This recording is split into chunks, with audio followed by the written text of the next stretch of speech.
Hey everybody, Coach Ted here from Expressway to Success. Again, it's Thursday at a little after 2 o'clock here in Boston, and this is day 4 of the 21-day Facebook Live challenge. So I'm taking advantage of that to get back in the groove of doing Facebook Lives the way I did last fall. I fell off the wagon. I was doing them pretty regularly, but I am kind of a shy person, sort of the Garrison Keillor type, and I'd much rather not be doing this, actually, but it's kind of fun. I get to talk to you, though I have no idea who you are and who is listening.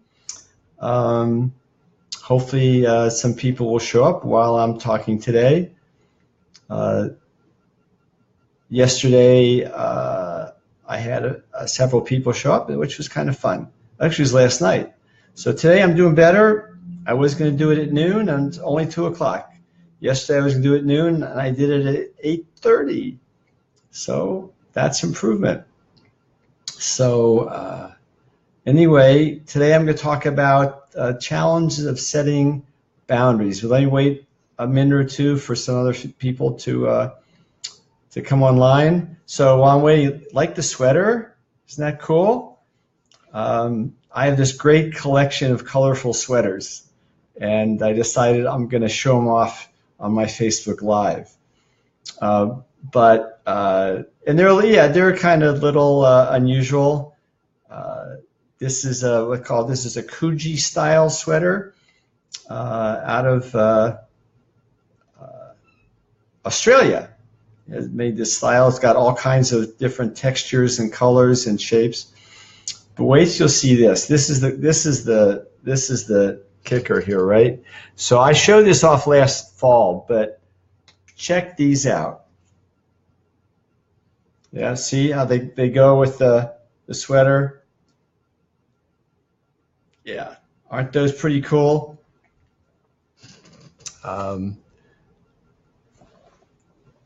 They're my favorite pair of shoes. I got those about a year ago or so after I saw them on some guy on the subway, and I followed him off the subway. He got off my stop and up the stairs till behind him so I could see that they're Adidas, and then I went online and I ordered myself a pair. So, all right, so let me get to the topic today, the challenge of setting boundaries. I just got off the phone a little bit ago with a client who has a real challenge with her next door neighbor. I'm not going to say too much about that, but anyway, her neighbor keeps imposing on her. She calls, she asks her to do her favors, all kinds of stuff. And when she gets on the phone, she talks and talks and talks and talks. And my client has a hard time to stand up for herself and say, I'm sorry, I'm busy, or it's been great talking with you, and we'll talk again soon. She's Southern. She's from Mississippi, so she also has that. I mean, it's hard enough for all of us to set boundaries, particularly those of us with ADHD. We're such people persons, and we're generous and we like to give of ourselves, and that's all wonderful, but it's not wonderful when it's at our own expense. And one of the things I talk about is asking for help and the challenges we have asking for help, and that's a whole other topic. I did a video on that, I think, last fall, and I did a email about asking for help. But this is the opposite side, when somebody is always asking us for help. And we get to the point where we're resenting it. Obviously, they're going overboard. But the important thing is we have to take care of ourselves. I know by now it's kind of a cliche, but it's the example of the airplane, right? And the parent and the child, and when they give the opening safety message and they show the mask coming down, and they say, put your mask on first before helping somebody else, right? Because if you put it on your kid first and not on yourself, and then something awful happens, you might be seriously hurt or whatever. Not likely to happen. But anyway, that's the concept is you have to take care of yourself.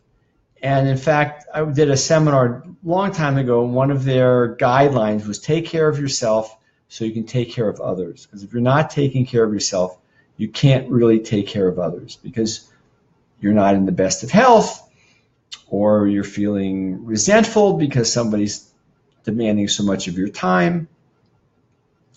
So it is really important that you put your own self-care at the top of your to-do list. When you do your calendar for the week or for the month, or however you do it, put in self-care first. Exercise, food shopping, food preparing, sleep, critical, meditation, talking with loved ones, staying connected. All those are important parts of taking care of ourselves. And if we're not doing that, then we aren't necessarily able to actually take care of others. We may not be in the best, I said, best of health, or resentful, or we're just not eating well because somebody's getting in our way from preparing meals. So you have to learn to say no, and you don't have to be mean. There's a saying you may be familiar with. I heard one of my favorites, like, I say what I mean what I say, but I'm not mean about it. So you have to say what you mean. You have to say, thanks for calling. Well, first of all, I was telling this client, don't answer the phone. If you don't have the time to talk with her, don't answer the phone. And you don't have to call her back right away. Call her back later when you have some time. Call back and say, glad I got your message. I have a few minutes to talk with you, and then I have something else to do. Or, sorry, friend, I'm out of time. There's something I got to do. Or if you happen to answer the phone, I'm sorry, I'm tied up right now. But you have to set the boundary. And sometimes, hey, David, how are you? Going to the gym? Goodbye. Goodbye, David. Nice to see you again. 2 days in a row. So, yeah, it's learning to say no, whether it's to a neighbor, to a spouse, to your boss.